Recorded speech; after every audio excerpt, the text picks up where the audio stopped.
रामकृष्ण हरे सज्जन हो, आज आपणाला सद्गुरु महिमा या विषयावर आजचा भाग सादर करीत आहे। आज गुरुपौर्णिमा।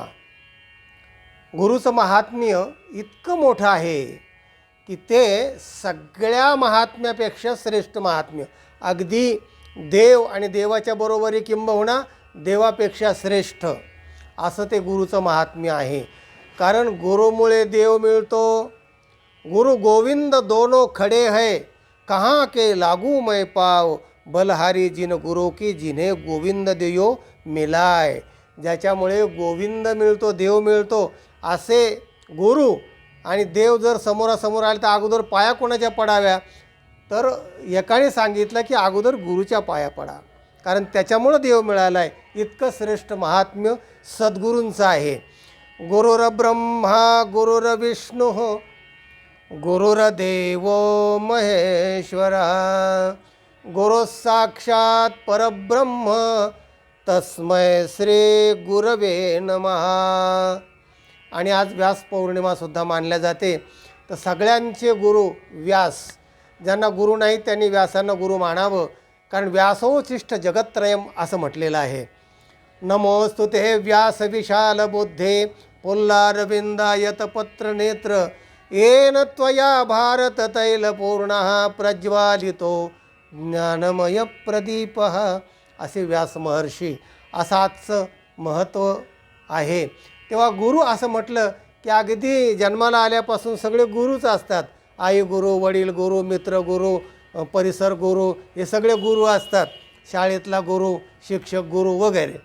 पण परमार्थातले गुरु जे असतात ना, ते पण वेगवेगळे असतात। काही कानमंत्र देणारे असतात आणि काही ज्ञानमंत्र देणारे असतात। आपण म्हणजे आम्ही ज्ञानमंत्र देणारे आहोत। कानमंत्र फुकणारे गुरु खूप आहेत, कानफुके। तेव्हा गुरुचं लक्षण सांगताना शास्त्रकार म्हणतात, तो श्रोत्रिय असला पाहिजे, ब्रह्मनिष्ठ असला पाहिजे आणि दयाळू असला पाहिजे।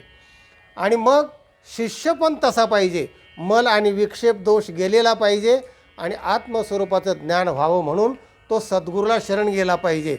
आणि तो सद्गुरूला शरण कसा गेला पाहिजे, माऊलींनी ज्ञानेश्वरीमध्ये फार महत्त्वाचं वर्णन केलं आहे।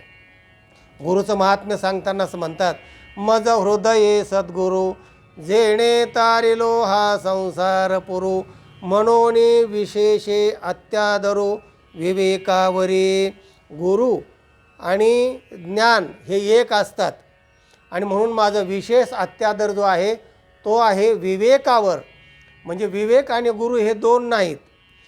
चंद्र तेथे चंद्रिका, शंभो तेथे अंबिका, संत तेथे विवेका, आसने चिकी।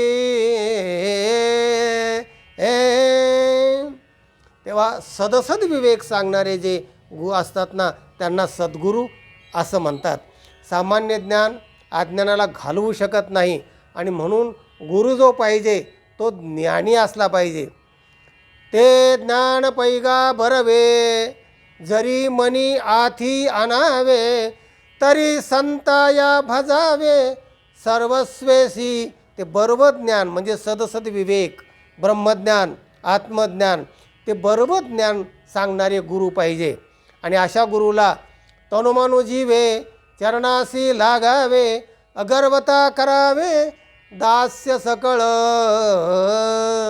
आणि म्हणून भगवद्गीता सांगते, तद्विधी प्रणिपातेन परिप्रश्नेन सेवया उपदेक्षन्ति ते ज्ञानम ज्ञानिनस तत्वदर्शिनः।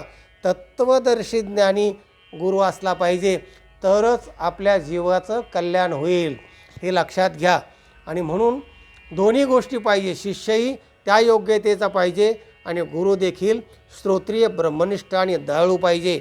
मग कानावाचनाच्या भेटी जरी झाल्या तरी त्या शिष्याचा उद्धार होतो, असा या श्लोकाचा, असा या व्हिडिओचा, असा या विषयाचा भावार्थ आहे। हा व्हिडिओ इतरांना पाठवा, लाईक करा। ज्यांनी चॅनलला सबस्क्राईब केलं नाही त्यांनी जरूर सबस्क्राईब करा। ज्ञान ऐकत राहा, वाटीत राहा, आनंदी राहा। रामकृष्ण हरी।